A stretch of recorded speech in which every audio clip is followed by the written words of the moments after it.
कौवा बहुत पुरस्कार परिंदा है और बहुत सारी बातें कौवे से मंसूब की जाती हैं। यहाँ तक कहा जाता है कि कौवा आपके आने वाले वक्त यानी आपके मुस्तकबिल के बारे में पहले से ही सब जानता है। आप कामयाब होंगे, मुस्तकबिल में नाकाम होंगे, आपको दौलत मिलेगी, यहाँ तक कि कौवे को आपकी मौत का वक्त भी पहले से पता होता है। क्या कौवे के बारे में की जाने वाली ये तमाम बातें सच हैं? अगर सच हैं तो कौवे की किस हरकत से या कौवे के किस एक्शन से हमें किस चीज के बारे में पता चलता है, इस वीडियो में आपको बताएंगे। आज भी देहातों और कस्बों में कौवे क्या हरकत करते हैं उन पर गहरी नजर रखी जाती है, क्योंकि देहात के लोगों का मानना है कौवा क्या हरकत करता है आपके इर्द गिर्द, वो असल में आपको बताने की कोशिश कर रहा होता है कुछ। अब ये आप पर है कि आप कौवे की बात समझते हैं या नहीं समझते। इसलिए देहात के लोग उनके इर्द गिर्द उड़ने वाले कौवों की हरकत पर गहरी नजर रखते हैं। भारत और पाकिस्तान में बहुत से लोगों का मानना है कि अगर कौवा आपके सर के ऊपर चक्कर लगा रहा है, बार बार आपके सर के ऊपर उड़कर गुजर रहा है, तो इसका मतलब है कि आपके साथ कुछ बड़ा होने वाला है,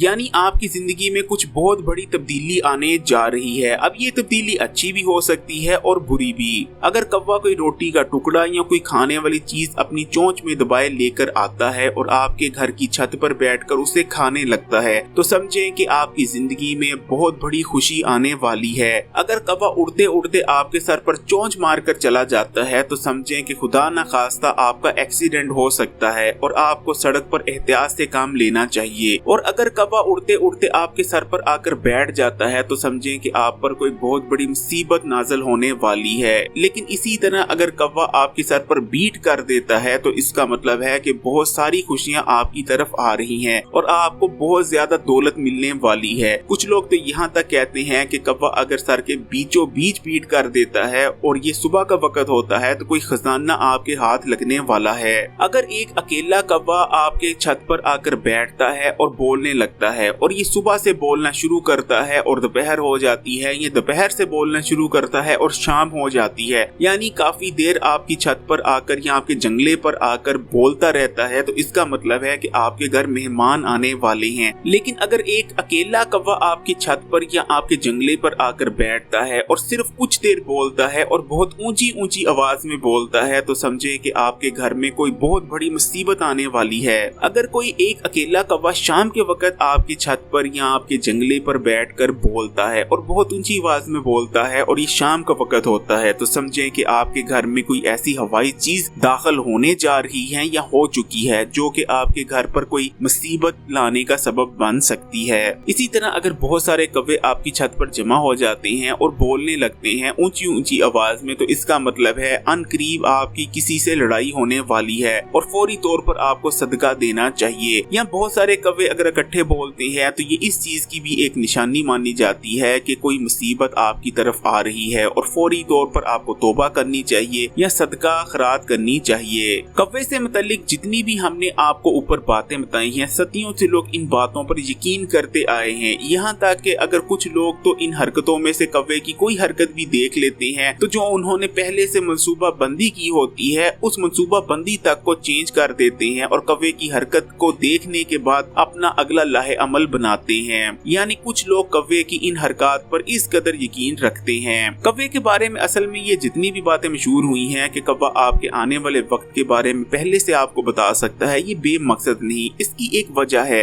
कौवा असल में दूसरे जितने भी उड़ने वाले परिंदे हैं उनसे बिल्कुल जुदा होता है। आम परिंदों के बारे में आप जानते हैं, चिड़िया है, तोता है, कबूतर है, ये तमाम मासूम जानवर होते हैं। लेकिन अगर कौवे की बात करें तो कौवा एक शिकारी जानवर है जो कि तमाम परिंदों में सबसे ज्यादा चालाक माना जाता है। कौवा क्योंकि एक शिकारी जानवर है, ये दूसरे जानवरों को अपना शिकार बनाता है। इसकी नजर बहुत ज्यादा तेज होती है। कौवे सोशल होते हैं, यानी बहुत सारे कौवे मिलकर एक झुंड में रहना पसंद करते हैं। जैसे हम इंसान सोशलाइज करते हैं, एक दूसरे से मिलते हैं, हमारे एक दूसरे से रिश्तेदारियां होती हैं, इसी तरह कौवों के दरमियान भी रिश्तेदारियां होती हैं। कौवे एक दूसरे के बच्चों का भी ख्याल रखते हैं। अगर किसी एक कौवे का बच्चा मर जाता है तो तमाम कौवों का झुंड मिलकर उस बच्चे पर रोता है, उसका दुख मनाता है। यहाँ तक कि कौवे अपने मरने वालों को दफनाते भी हैं। यहाँ तक भी कहा जाता है कि इंसान ने अपने मुर्दों को दफनाना भी कौवों से सीखा है। यहाँ तक भी कहा जाता है कि कौवे अपने मरने वाले का बदला लेते हैं और ये चीज देखने में भी आई है। अगर आप किसी कौवे को जख्मी कर देते देते हैं या किसी कौवे को मार देते हैं तो आप देखेंगे कि कौवों का झुंड आपके पीछे पड़ जाएगा और कई दिन तक आपके सर के ऊपर कई सारे कौवे मंडलाते रहेंगे।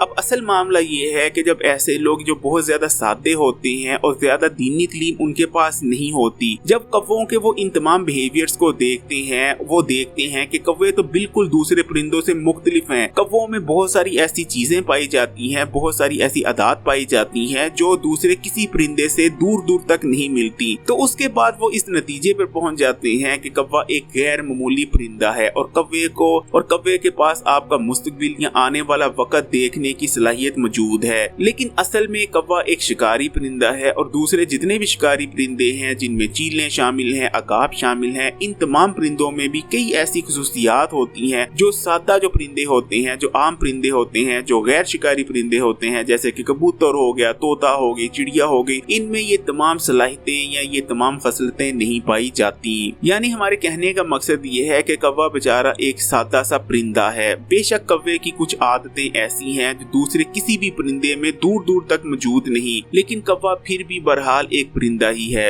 एक शिकारी परिंदा है, इसलिए उसकी जो खसलत है वो दूसरे सादा परिंदों से, गैर शिकारी परिंदों से बहुत मुख्तलिफ है। लेकिन कौवे के पास कोई ऐसी सलाहियत मौजूद नहीं कि आपके आने वाले वक्त के बारे में पहले से आपको आगाह कर सके। कौवे के बारे में असल में ये जितनी भी बातें मशहूर हैं ये सिर्फ और सिर्फ तोहम परस्ती है और कुछ नहीं। लेकिन यहाँ आपको एक और चीज ये बताना चाहेंगे कि बहुत सारे बुजुर्गान का मानना है कि कौवों की शक्ल में बाज दफा जिन्नात होते हैं, यानी हमें तो ऐसा लग रहा होता है कि ये एक परिंदा है लेकिन असल में वो कौवा नहीं बल्कि जिन होता है। इसलिए कौवों को कभी तंग नहीं करना चाहिए और अक्सर ये चीज देखने में आई है कि अगर कोई शख्स दोपहर के वक्त किसी कौवे को मारता है, पत्थर वगैरह या तंग करता है, तो उसके साथ कुछ ऐसी चीजें हो जाती हैं जिसका लॉजिक कभी भी समझ में नहीं आता। इसलिए कौवों को तंग ना कीजिएगा क्योंकि इनकी शक्ल में जिन्नात भी हो सकते हैं जो आपको तंग करने पर नुकसान भी पहुंचा सकते हैं। आप देख रहे थे इस्लामी बात यूट्यूब चैनल। अगर ये वीडियो अच्छी लगी तो लाइक का बटन दबा दें और इस्लामी बात यूट्यूब चैनल को सब्सक्राइब करके बेल आइकॉन को भी क्लिक कर दें ताकि मजीद इस किस्म की वीडियोस आपको मिलती रहें।